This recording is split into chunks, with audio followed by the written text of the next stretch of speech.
तो HTML की series हमारी कंटिन्यू चल रही है और हमने काफ़ी सारे टॉपिक्स को कवर कर लिया है। आज हम बात करने वाले हैं फॉर्म टैग के बारे में, या HTML के अंदर फॉर्म कैसे बनाते हैं इस चीज़ के बारे में।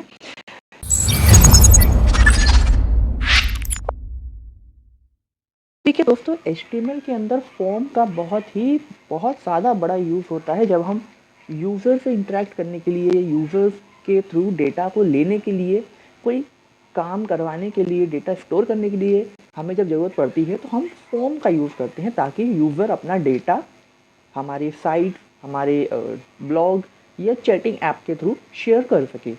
तो यहाँ पर फॉर्म टैग बेसिकली डेटा को कलेक्ट करता है, इसलिए इसे एक कलेक्टर भी बोलते हैं, एक कंटेनर भी बोलते हैं। और फॉर्म टैग के अंदर बहुत सारे इनपुट्स होते हैं। यहाँ पर मैंने एक फॉर्म टैग ओपन कर रखा है, आप देख सकते हैं। मैंने यहाँ पर एक फॉर्म के नाम से HTML पेज बना रखा है, जिसे मैंने साइड बाय साइड इसको ओपन भी कर रखा है, जिससे आपको आउटपुट देख लेगा। इसके बाद हम यहाँ पर एक काम करेंगे। सबसे पहले तो हम एक कंटेनर बनाएंगे। ये कंटेनर होगा फॉर्म टैग, यानी कि हम यहाँ पर लिखेंगे फॉर्म, और जब एंटर करूँगा यहाँ पर आप देखिए फॉर्म ओपनिंग और क्लोजिंग, ये एक कंटेनर बन चुका है। अब इसके अंदर मुझे चीज़ें देनी होंगी, जैसे कि मेथड में मुझे बताना है पोस्ट मेथड या गेट मेथड। यहाँ पर पोस्ट मेथड बेसिकली आपका डेटा URL में शो करती है, जो कि सिक्योर नहीं होता है, लेकिन गेट मेथड URL में शो नहीं करती है, इसको इनक्रिप्ट करके इंक्रिप्शन फॉर्म में सर्वर तक भेजती है। ये बेसिकली हम चैट ऐप में या यहाँ पर login site, login form, sign up form होते हैं, वहाँ पर हम इसे यूज़ करते हैं।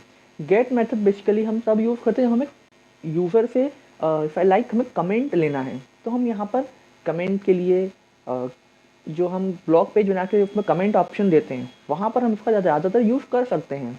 तो मैं यहाँ पर फिलहाल के लिए गेट यूज़ करता हूँ। इसके बाद एक्शन हम जाएंगे। एक्शन में हम यहाँ पर कुछ भी बैकएंड में कुछ भी दे सकते हैं। मैं यहाँ पर backend.js के नाम से एक फाइल मेरे पास ऑलरेडी बनी हुई है। मैं हेलो वर्ल्ड नंबर इनपुट, और आप देख सकते हैं इसका हम एक बात करें, टेक्स्ट इनपुट सिंटैक्स हो रहा है। Input type equal to text name में हम यहाँ पर कुछ भी दे सकते हैं। लाइक यहाँ पर नेम एंटर चाहता हूँ, आईडी में मुझे यहाँ पर नेम एंटर करता हूँ, बट नेम किस चीज के देना है ये यूजर को दिखे नहीं, नेम देना है बस, ये तो बैकएंड में दिखेगा। पर यूजर एक बॉक्स के अंदर क्या डाल सकता है, तो यहाँ पर हम प्लेस होल्डर डालते हैं नेम। तो यहाँ पर प्लेस होल्डर में ग्रे कलर में नेम आ चुका है। इसके अलावा आप लेबल भी डाल सकते हैं कुछ इस तरीके से। लेबल के अंदर हम आईडी यूज करते हैं, जो कि हमने यहाँ यूज करी है। लेबल के अंदर बेसिकली 4 जो लिखा हुआ है, ये आपकी आईडी को कॉल करेगा, और ये कौन सी आईडी को कॉल करेगा, जो पूरे लेबल को कनेक्ट कर रहा है, इस लेवल को कनेक्ट कर रहा है।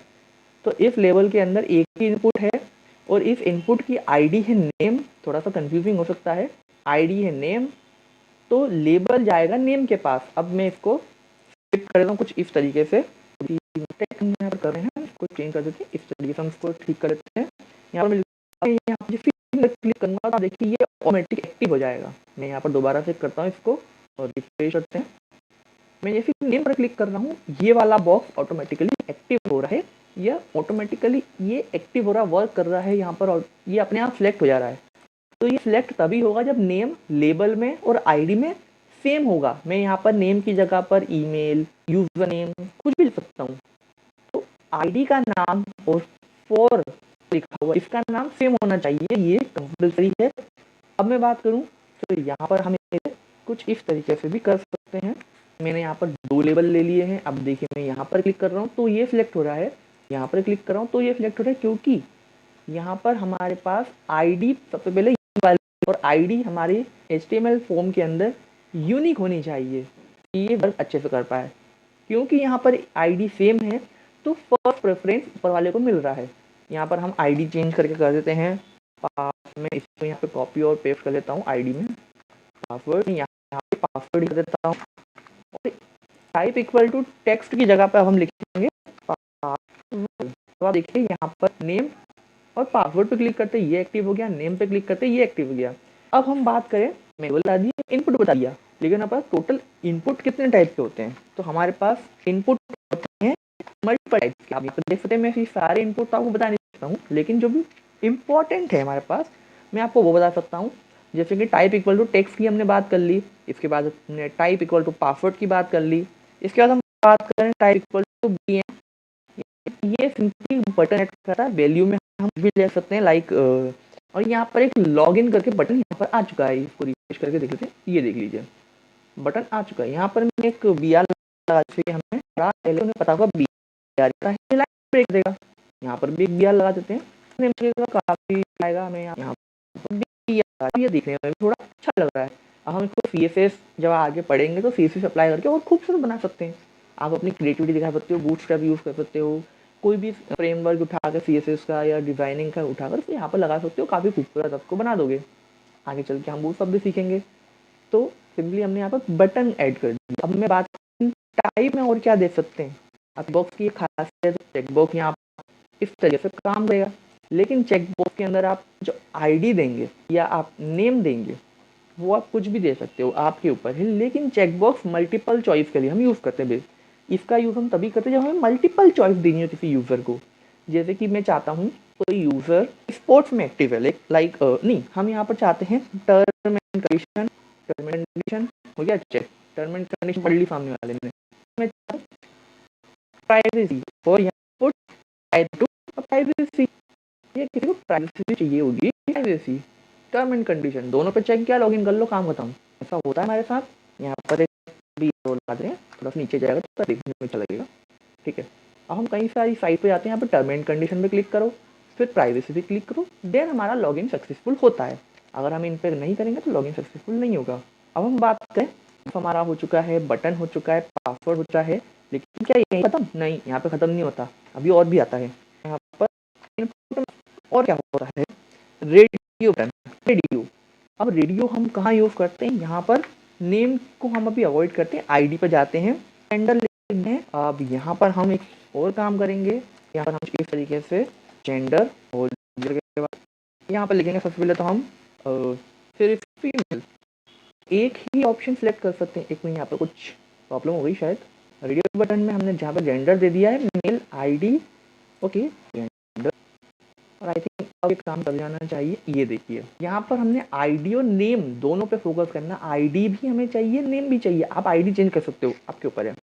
आप यहाँ पे नेम पर फोकस करना, खासतौर पे नेम मेल और फीमेल में दोनों में ही हमारे जो जेंडर का नेम होगा वो सेम होगा। आप रेडियो बटन में ये चीज़ करोगे ना कि ये नहीं होगा, ये वर्क नहीं करेगा। कोई एक ऑप्शन आप सिलेक्ट नहीं कर पाओगे। रेडियो बटन में आपको एक ही नाम लेना पड़ेगा। चेक बॉक्स के अंदर अलग अलग ऑप्शन आप सिलेक्ट कर सकते हो। रेडियो बटन के अंदर आपको अगर मल्टीपल चॉइस में से कोई एक सेलेक्ट कराना है तो नेम सभी में सेम होना चाहिए। जैसे यहाँ पर मैं एक अदर को ऑप्शन डाल देता हूँ। अब यहाँ पर भी आप देखें तो मेल की नेम जेंडर ही है, यानी कि हम जेंडर की बात कर रहे हैं। फीमेल में भी नेम जेंडर है और अदर में भी नेम जेंडर है। अब क्या ऐसा हो सकता है कि कोई इंसान मेल भरे, अदर भी भर दे और फीमेल भी भर दे? नहीं हो सकता।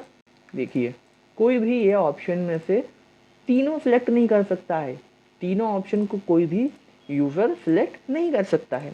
इसलिए हम यहाँ पर रेडियो बटन का यूज़ करते हैं। लेकिन मैं चाहता हूँ कि मल्टीपल ऑप्शन दे पाऊँ यूज़र को, तो यहाँ पर मैं क्या सिलेक्ट करूँगा, रेडियो बटन की जगह पर check box. Multiple option check box, single option radio button. इसके बाद अगर बात करें इसके अलावा इनपुट में हमारे पास टाइप में हमारे पास यहाँ पर date, time, colour, email, file, URL, week, number, month, काफ़ी सारे ऑप्शन हो सकते हैं। जैसे यहाँ पर मैं आपके लिए कलर को दिखा रहा हूँ कि आपके कलर में हमारे पास कलर, आप कोई ऐसी साइट बना रहे हैं यहाँ पर आपको मल्टीपल कलर्स के ऑप्शन लेके ग्रेडियंट का कलर कोड देना है सामने वाले को। जैसे ये वेब डेवलपमेंट में आप अलग अलग साइट पे जाके देखेंगे कि आपको डिज़ाइनिंग के टाइम पे कलर नहीं समझ में आना क्या कलर लें, तो आप कई सारी कलर्स की साइट पे जाएंगे, वहाँ पर आप देखेंगे इस तरीके के ऑप्शन देखने को मिलते हैं। इस तरीके के ऑप्शन जब आप देखेंगे तो वहाँ पर आपको एक ऑप्शन आप सिलेक्ट करेंगे, सेकंड ऑप्शन आप सिलेक्ट करेंगे, थर्ड ऑप्शन सिलेक्ट करेंगे, एंड देन जो बैकएंड है वो आपको एक कलर कॉम्बिनेशन बना के देगा। ये कलर कॉम्बिनेशन आप यूज़ कर सकते हैं। अब इसके बाद बात करते हैं में हम यहाँ पर करेंगे ईमेल में, और यहाँ पर हम लिख देते हैं ईमेल, और ईमेल बाद हमने यहाँ पर ऑप्शन दे दिया। अब ईमेल में टाइप चेकिंग होगी कि हमने कोई रैंडम टेक्स्ट तो नहीं लिखा है। रैंडम टेक्स्ट होगा तो यहाँ पर हमें एरर देगा, क्योंकि यहाँ पर ईमेल का फॉर्मेट होता है नेम डॉट इन जो भी होगा, ये टाइप होगा तभी ईमेल एक्टिव माना जाएगा या वर्क करेगा। इसके बाद हमारे पास ईमेल के बाद यूआरएल होता है। अब यूआरएल का भी सेम काम है, यहाँ पर हम यूआरएल लिख देते हैं भैया के। अब यूआरएल में आप कुछ भी रैंडम टेक्स्ट डालोगे तो वर्क नहीं करेगा, आपको यहाँ पे यूआरएल ही डालना होगा, जो कि हमारा कुछ इस तरीके से होता है। जैसे कि यहाँ पर मैं डाल देता हूँ http.url, यही एक्टिव या यही सही माना जाएगा। अब हम बात करें इनपुट में, हम यहाँ पर वी डाल सकते हैं, वी में वी। इसके अलावा ये डाल सकते हैं, इनपुट में हम पर मंथ डाल सकते हैं, मंथ। ईयर डाल सकते हैं, ईयर नहीं सॉरी, हम यहाँ पर इनपुट टाइप में रेंज डाल सकते हैं, रेंज डाल सकते हैं। इसके ऑप्शन यहाँ देखने को मिलते हैं। अब रेंज हम कहाँ देखिए, रेंज हम यूज कर सकते हैं प्राइस में। प्राइस में यहाँ पर देखते हैं कई बार ऑप्शंस मिलते हैं हमें, जैसे कि कुछ प्राइस हम देखेंगे किस प्राइस रेंज में, यहाँ पर हम 0 ऐड कर सकते हैं, यहाँ पर या 100 या जो भी आप प्राइस चाहते हैं। अब यहाँ पर प्राइस या क्वांटिटी, ये गेम्स में काफ़ी सारा होता है। रेंज गेम्स में काफ़ी ज़्यादा यूज होता है, ये गेम्स में बहुत ज़्यादा इसका यूज़ होता है।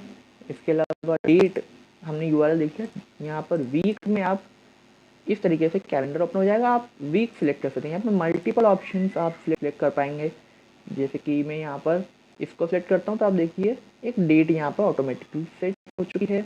मैं यहाँ पर कुछ और डेट सेट करके देख सकता हूँ। यहाँ पर हमने मंथ ऐड करा है तो यहाँ पर मंथ ऐड हो जाएगा, ये इस तरीके से। अगर यहाँ पर मैं डेट ऐड कर देता हूँ, जैसे कि मैंने डेट ऐड करा है, इनपुट डेट। अब यहाँ पर हमें डेट का ऑप्शन देखने मिला, डेट कुछ इस तरीके से हम डेट सेट कर सकते हैं, मंथ इस तरीके से सेट कर सकते हैं और वीक इस तरीके से सेट हो जाएगा। अब हम बात की अलावा कुछ होते क्या इनपुट में, तो बिल्कुल होते हैं। जैसे कि मैं चाहूँ तो यहाँ पे सर्च पे कहाँ काम करेगा, हमारी कोई ऐसी साइट है, यहाँ पर हम कुछ सर्च जाते हैं, लाइक कोई ब्लॉग, वहाँ पर के अलावा और क्या होता है। तो बटन तो हमने यूज़ कर लिया, लेकिन बटन के अलावा हमारे पास 2 एक्स्ट्रा बटन होते हैं जिसको बोलते हैं, जिसमें हम लिख सकते हैं हमारे पास सबमिट, जिसमें हम लिख सकते हैं सबमिट। अब यहाँ पर जब डिटेल डालेंगे, कुछ भी डिटेल में डाल देता हूँ यहाँ पे, और यहाँ पर मैंने कुछ भी डिटेल ले ली है, कुछ भी डिटेल को हम यहाँ पे डाल देते हैं और मैं यहाँ पर रीसेट पे क्लिक करूँगा, सब रीसेट हो जाएगा। इसके अलावा दोबारा से मैं सेम चीज़ कर लेता हूँ, दोबारा सारे ऑप्शन को सिलेक्ट कर लेते हैं। फिलहाल ये डेमो की तरह हमने टेक्स्ट लिख लिया है और सबमिट पे करेंगे तो यहाँ पर आप देखिए यूआरएल, जिस तरीके से आप यहाँ पर देख रहे हैं एंटर यूआरएल, मतलब ये टाइप चेकिंग करा है। तो जब हम टाइप ये मैनुअली भी कर सकते हैं जावास्क्रिप्ट की हेल्प से, हम नॉर्मल टेक्स्ट इस वाले टेक्स्ट भी जो हमारा टेक्स्ट इनपुट है उसी को यूज करके उसमें यूआरएल को टाइप चेकिंग करा सकते हैं या ईमेल को टाइप चेकिंग करा सकते हैं। बाय डिफॉल्ट हमें एचटीएमएल ये कंटेंट देता है। तो अब यहाँ पर हम लिखे https.com, वो हमने ये लिख दिया google.com। अब इसे हम सबमिट करेंगे, कंसोल में प्रिंट आ चुका है, कंसोल ओपन हो चुका है, यहाँ पे हेलो वर्ल्ड प्रिंट आ चुका है। इसका मतलब हमारा कंसोल वर्क कर रहा है और हमारा बैकएंड वर्क कर रहा है, हमारा एचटीएमएल फॉर्म वर्क कर रहा है। तो इस तरीके से आप एक एचटीएमएल फॉर्म बना सकते हैं। इस तरीके के मल्टीपल इनपुट्स का यूज़ कर सकते हैं, और भी काफ़ी सारे इनपुट्स होते हैं, उनको आप जाके ज़रूर चेकआउट करें और ऐसी और वीडियोज़ के लिए बने रहें हमारे साथ। तब तक के लिए जय हिंद, जय भारत।